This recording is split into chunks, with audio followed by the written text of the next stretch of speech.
La Semana Santa pasada estuve ayudando a la investigación de un amigo en el concejo de Cabrales en Asturias. Al investigar y ayudarle para su TFM, me he dado cuenta de cómo se está despoblando Asturias a una velocidad vertiginosa. Y por ello, vamos a ver cuáles son las claves desde una perspectiva histórica y desde una mirada antropológica. ¿Por qué está desapareciendo Asturias?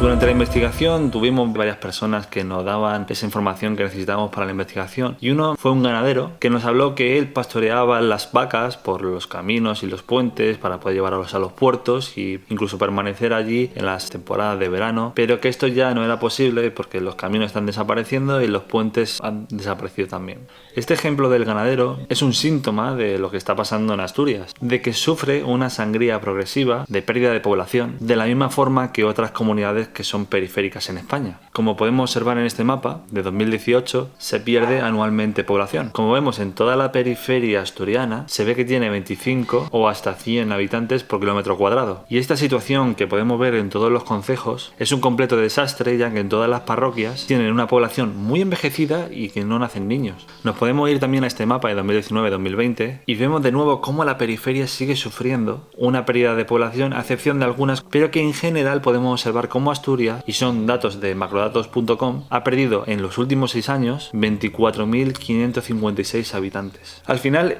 todo esto surge en los medios, en la televisión, en las noticias, como que Asturias está vaciando, Asturias está perdiendo gente, pero no te explican por qué están perdiendo gente. No te explican por qué Asturias se vacía. Y para ello hay que conocer al Principado desde dentro. Como bien sabemos, Asturias se forma en una población dispersa. El espacio, el paisaje y las infraestructuras que las conectan son elementos claves que conforman la forma de vida. Por ello, el espacio principal en la unidad más pequeña a nivel social y cultural es la casa, como átomo social. Que casa, casa, casa y casa forman calles, y que calles y calles y calles forman barrios, y que el conjunto de barrios forman pueblos, y ese conjunto de pueblos, de parroquias, forman los concejos. Como podemos ver, esto se estructura como una especie de graduación, desde lo más interior del pueblo hasta lo más exterior. Y para poder entender cómo se relacionan los individuos, yo creo que Martínez, el antropólogo del cual estoy sacando cierta parte de la información de este vídeo, lo estructura de esta forma en las relaciones sociales. Como podemos observar, hay un punto céntrico que es las relaciones con la familia, que tiene una reciprocidad generalizada, porque entre ellos ayudan, porque obviamente es la familia. Si nos vamos a una graduación más intermedia, tenemos las relaciones intercasales, vecinales y parroquiales, que tienen una reciprocidad equilibrada, ya que entre los vecinos se ayudan, y eso supone de que entre ellos se pasan recursos, se conocen para poder casarse, tienen una relación de amistad o generosidad, hay una reciprocidad equitativa entre ellos, hoy por mí, mañana por ti. Y ya por último, el más exterior, el más externo, nos encontramos con las relaciones de la sociedad otra, que esto tiene una reciprocidad negativa porque se refiere, o al menos yo lo he entendido así, a las otras parroquias o incluso a los otros concejos, porque al estar en la distancia y al recorrer un camino, la necesidad de tener una reciprocidad con ella es más bien negativa. Como vemos, la estructura social y cultural de Asturias se estructura desde un punto céntrico principal hacia un punto exterior, desde la casa hasta el bosque. ¿Y qué es lo que sucede con la estructuración del paisaje, la estructuración de las casas en cuanto al paisaje y la naturaleza? Porque por lo menos en lo que yo he podido ver en mi investigación junto a lo que he estado leyendo, se puede encontrar de que una especie de diálogo entre el humano y la naturaleza, una relación intensa y directa con ella, desde los inicios del hombre hasta la actualidad, básicamente. Martínez lo desarrolla de una forma muy interesante e ilustrativa que creo que va a entender lo que quiero decir. Según él, la relación humano-naturaleza se rige de la siguiente forma: bravo, amansar y manso. Bravo porque en la naturaleza frente al humano se encuentra hostil, salvaje, no amistosa, para poder dialogar con ella, para poder relacionarse, para poder mantener esa especie de esto es mío, esto es tuyo. Al final el humano intenta amansarla. Para ello corta árboles, crea prados, y ahí es donde llegamos, que es manso, porque la parte de que está estructurada en el paisaje de el pueblo con los prados y el entorno de las infraestructuras que se han generado es la parte mansa frente a la parte brava, que durante todo este proceso tiene que haber un progresivo amansamiento, que eso es la labor de los ganaderos y de los pastores, para que se mantenga ese manso, para que se mantenga amansado lo que es el territorio del paisaje, de la estructura del pueblo. Y esta es la relación que mantienen los ganaderos, los paisanos, los pastores asturianos con la naturaleza. ¿Qué es lo que pasa cuando no se puede amansar la naturaleza? Porque al final en torno a ello se genera todo tipo de ritos, todo tipo de mitología, explicaciones culturales y todo ese amplio imaginario colectivo que hay sobre la naturaleza en Asturias, o que había por lo menos entonces. Como vemos, ya entendemos cómo se relaciona el espacio, tanto de la naturaleza como el del humano, que el paisaje es importante en este caso, está interconectado, y que la forma de vida asturiana no se puede entender sin la naturaleza y ese diálogo. Bien, ya sabemos cómo se estructura todo el conjunto social, cultural, con la naturaleza en Asturias. Pero vamos a seguir con el tema que concierne a este vídeo, la pérdida de población. Y es que tiene un origen en el siglo XX y se fija en dos cuestiones: la fragmentación de la familia y las nuevas comunicaciones. Para conocer la fragmentación de la familia, de por sí ya lo que he comentado que es importante para entender todo esto, hay que saber cómo era la familia en la casa. En este caso, Martínez lo desarrolla con la teoría de las tres mujeres.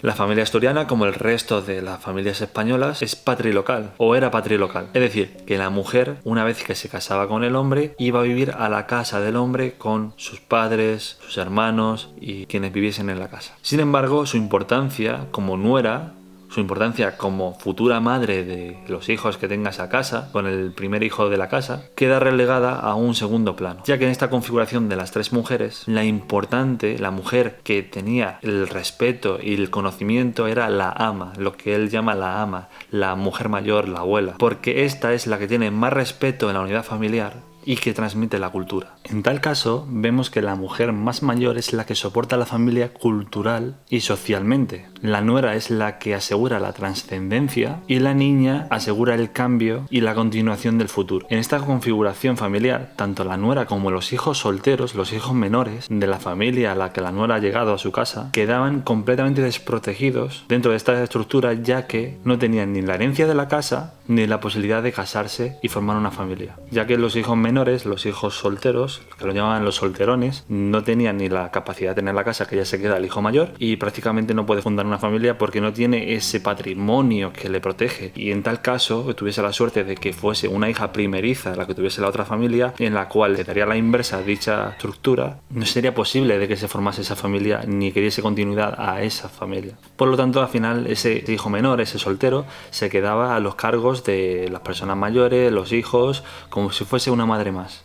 Pero que al final también quedaba relegado al segundo plano, porque al final quien tenía el poder, quien tenía la capacidad de enseñar y de mantener a los hijos culturalmente hablando era la abuela, las viejas, las mujeres mayores. En esta situación que os estoy comentando, Martínez explica que se veían tanto los hijos solteros y las nueras en la necesidad de romper con esta estructura, y en este caso, según Martínez, es la madre nuera la que se revela al sistema milenario la continuación de las familias asturianas.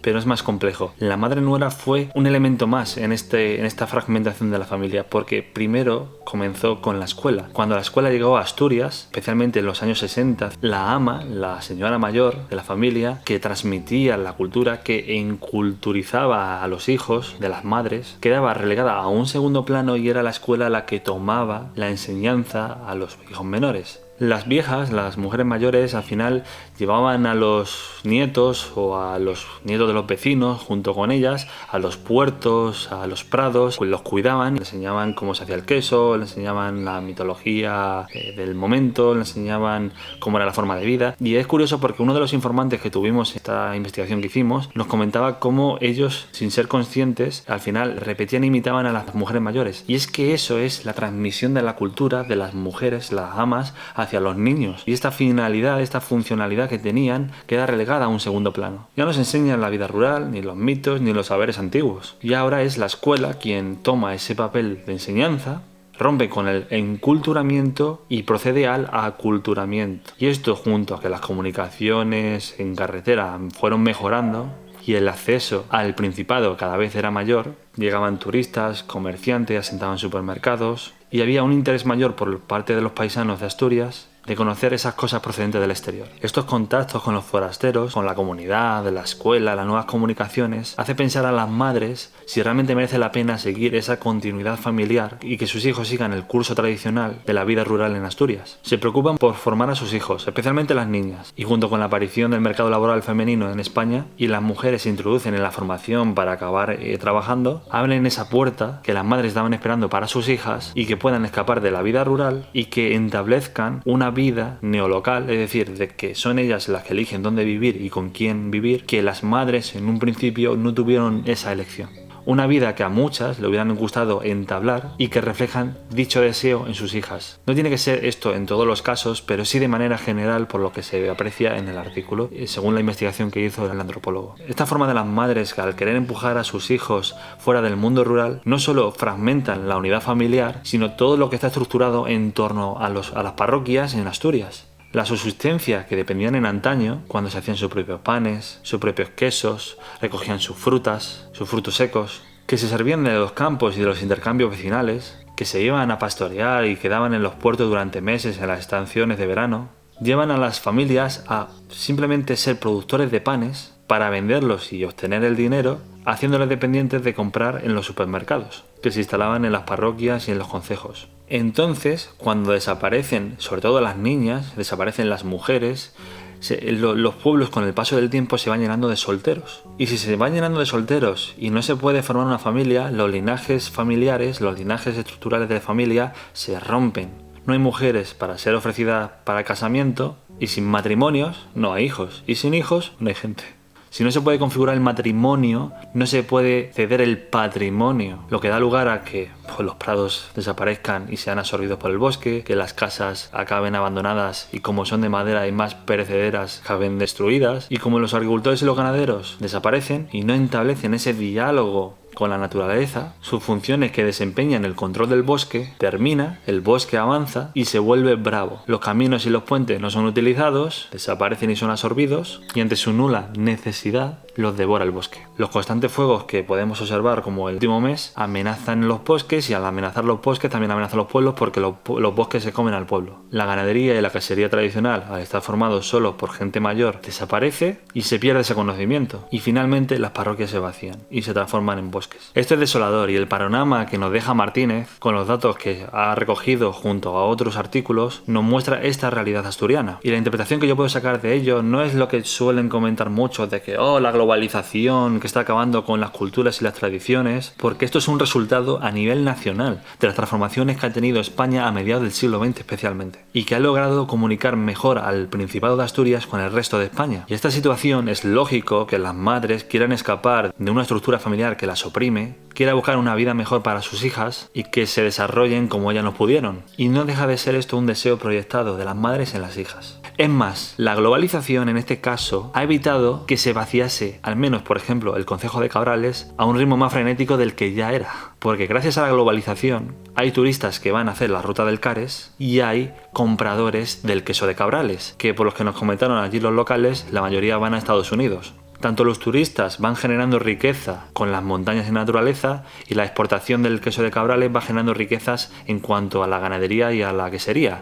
Y que si no fuera por esto, prácticamente el concejo de Cabrales podría estar medio desaparecido, como está sucediendo en otros concejos. Pero la pregunta que yo lanzo aquí es, ¿hasta cuándo esto es sostenible? Si los trabajos que se desarrollan en Asturias, que se tornan más en el turismo, la ganadería, solo se centran en eso, y solo se centran, por ejemplo, en el turismo del Cares, únicamente en ese camino, por ejemplo, lo que fueron caminos milenarios y puentes milenarios van a acabar desapareciendo por su falta de uso, por su no necesidad de mantenimiento. A no ser que se establezcan rutas multiturísticas que puedan entrelazar, como se hizo en antaño, a todos los pueblos y que ofrezca riqueza a todos los... Que también se ofrezcan a los jóvenes facilidades de emprendimiento, a aquellos que quieran ser ganaderos y que no se pierdan los saberes tradicionales. Que aquellos jóvenes que quieran aprender cómo se hace, por ejemplo, el queso de Cabrales, que tengan esa oportunidad y que no le inflen a impuestos. Y que de esa forma el paisaje asturiano que conocemos hoy en día, como está estructurado, que ya hemos explicado, no se acabe perdiendo. y que se convierta todo esto en un puro bosque que no está para nada cuidado y que sea muy susceptible del fuego. Que la riqueza cultural y cosmovisional de Asturias pueda desarrollarse también en las escuelas, tanto en las escuelas como en el turismo, para dar conciencia de que ha existido una mitología y que sigue existiendo una mitología en Asturias y que esto no es solo montañas y vacas. Porque ambas cosas, que son los que promueven la economía de Asturias, van a desaparecer porque no hay gente y por el fuego. Es una situación compleja, ya que con la cuestión del lobo, el encarecimiento de los costes fijos para los ganaderos, la poca incentividad que puedan tener los jóvenes para poder emprender en Asturias una vida rural, sumados con los pocos servicios que ofrecen los concejos en Asturias, finalmente Asturias podría llegar a terminar ser solo la parte céntrica de Oviedo y Gijón, quedando una periferia semivacía y que lo peor, que las soluciones a estas cuestiones, especialmente políticas, están en manos de ineptos que no saben gobernar o que solo sirven a sus propios intereses.